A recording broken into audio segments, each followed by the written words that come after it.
Nah ini juga saya biasanya sampaikan di training-training guru. Siswa itu harus dikasih tahu dulu tugas ini boleh pakai AI atau tidak boleh pakai AI. Jadi misalnya bapak ibu ada anak-anak, terus anak-anak dapat tugas sekolah, dan si anak bingung, ini aku boleh pakai AI enggak ya? Itu boleh ditanyakan ke gurunya. Dan yang kedua, tugas yang boleh pakai AI dan tidak boleh pakai AI itu juga jenis soalnya beda. Jadi kalau yang boleh pakai AI biasanya problem solving. Kalau disuruh bikin gambar, terus diperbolehkan pakai AI, wah gambarnya nanti berapa detik jadi selesai dong gitu ya. Jadi kalau memang boleh pakai AI berarti jenis soalnya memang harus mengulik dengan bantuan AI. Dan yang ketiga, ketika si anak pakai AI harus ngaku. Nah ini penting ya, jadi nggak boleh disembunyikan. Ini tugasku sendiri kok, padahal itu 100% dibantu AI. Jadi sekarang di dunia pendidikan itu si anak harus ngaku di akhir tugas. Saya gunakan AI untuk apa? Untuk brainstorming kah? Untuk bikin ilustrasi di jawaban saya ini kah? Untuk membantu tata bahasa, misalnya disuruh bikin esai, membantu supaya tata bahasa saya lebih bagus.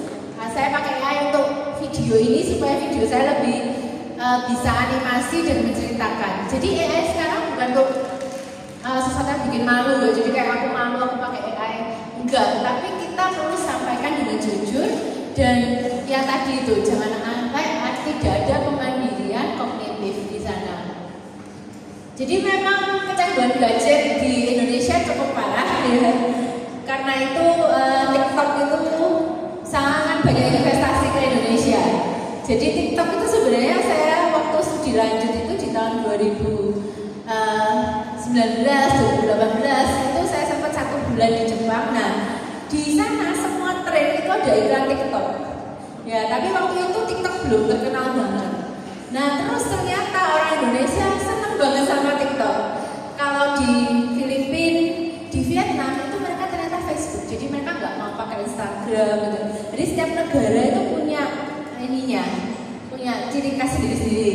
Cuma di Indonesia semua orang suka sosial media rasanya.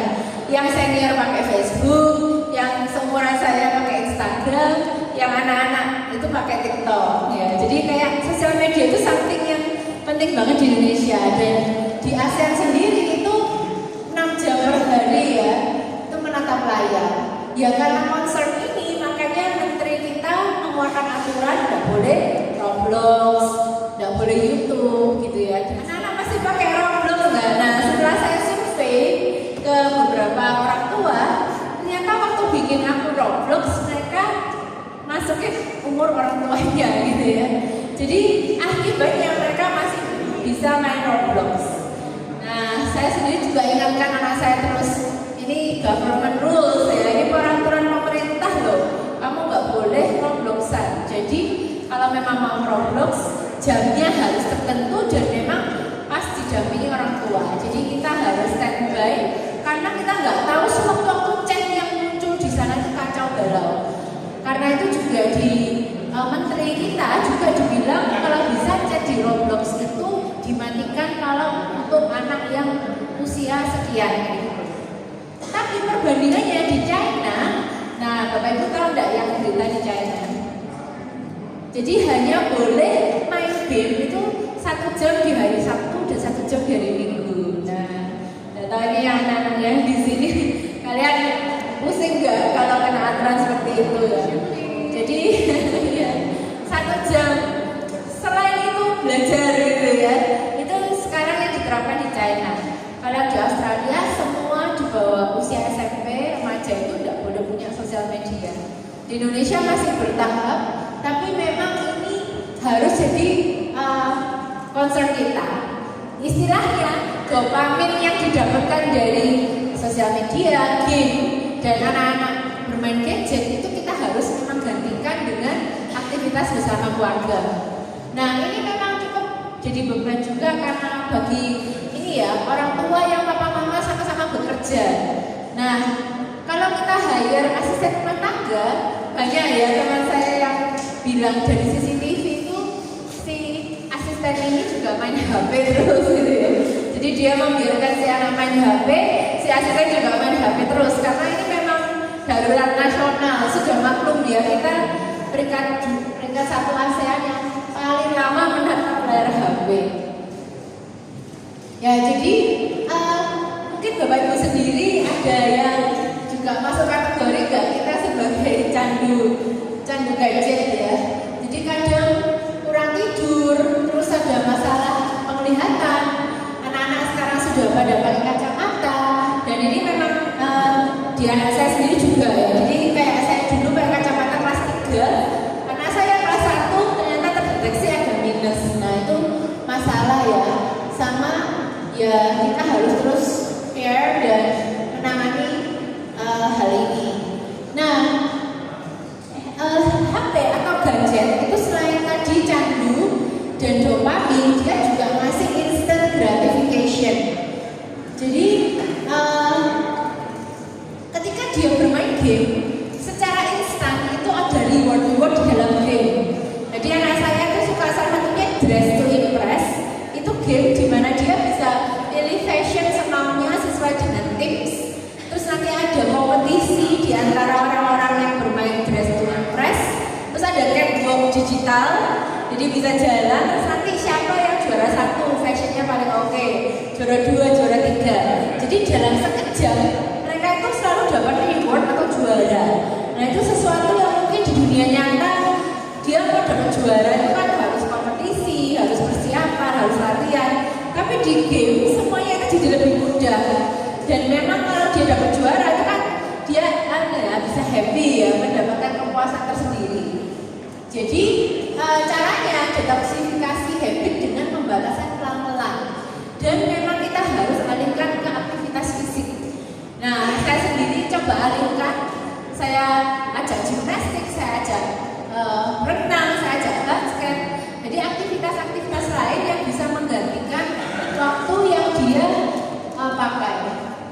Nah, AI sendiri itu sudah di sekitar kita semua. Jadi semua sektor itu sudah memakai AI.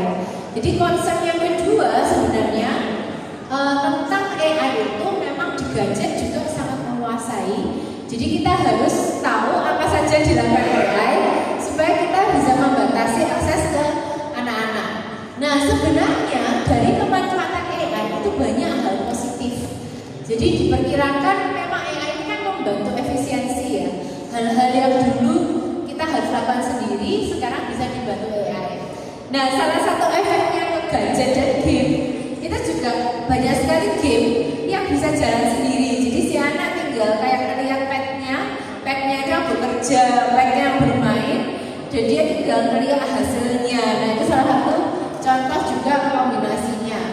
Nah AI ini nanti akan ada masalah kesenjangan. Nah mungkin Bapak Ibu juga melihat ini ya. Kalau anak-anak itu juga kasihannya ada yang punya potensi, dia punya handphone yang memang super power, ada yang membuka Roblox aja hack. Nah itu kesenjangan yang juga di AI-nya juga dialami anak-anak. Nah kalau kita nggak bisa membantu mengurangi akibatnya bagi yang nggak punya kemampuan potensi untuk pakai AI maupun game itu juga jadi masalah. Dia bisa jadi rendah diri dan dia tersingkirkan dari komunitas utama. Nah sebenarnya ini juga concern saya untuk anak pertama karena saya melarang dia main game. Makanya di anak kedua ya sudahlah saya coba sedikit-sedikit gitu ya. Karena saya melarang dia main game. Teman-temannya itu ngobrol dalam sehari-hari di chat group itu bahasa game banget. Jadi kayak semua itu pakai istilah-istilah game banget. Ya sehingga memang efek samping ya dia jadinya nggak tahu kosakata yang khusus gamer yang dipakai oleh teman-teman lainnya semua. Nah itu salah satu memang kendala dan adanya kesenjangan yang terjadi untuk yang pakai perkembangan dia, tumbuh kembangnya dia itu full diakselerasi teknologi, dia bebas akses internet, dia bebas akses AI, dia punya device yang bisa memainkan game yang paling kompleks sekalipun gitu. Nah itu jadi concern. Jadi ya kita tunggu pemerintah, ya bersyukur juga pemerintah sudah mulai mengarah